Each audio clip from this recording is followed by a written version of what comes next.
আপনাদের সকলকে বিলায়ত হোসেন ডিগ্রি কলেজের পক্ষ থেকে এই সংবর্ধনা অনুষ্ঠানে জানাই সকলকে কলেজের পক্ষ থেকে শুভেচ্ছা এবং স্বাগতম।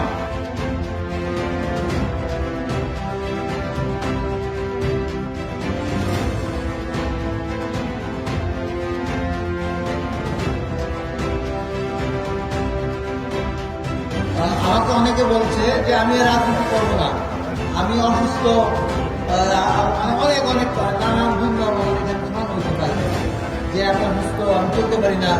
তাহলে আমি এখনো কিন্তু 14 ঘন্টা কাজ করি এবং শুক্রবারে আমি ছুটি নিই না। শুক্রবারে আমার প্র্যাকটিসে কাজ করতে হয়।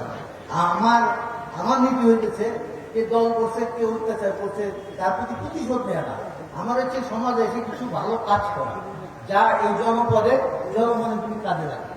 আপনাদের কলেজে যে সমস্যাগুলো বলেছেন আমি ব্যক্তিগতভাবে দেখব, আমার কিছু সময় দেন। আমি একটা মেডিকেল স্কুল, মেডিকেল কলেজ এবং একটা ভালো হসপিটাল করবো।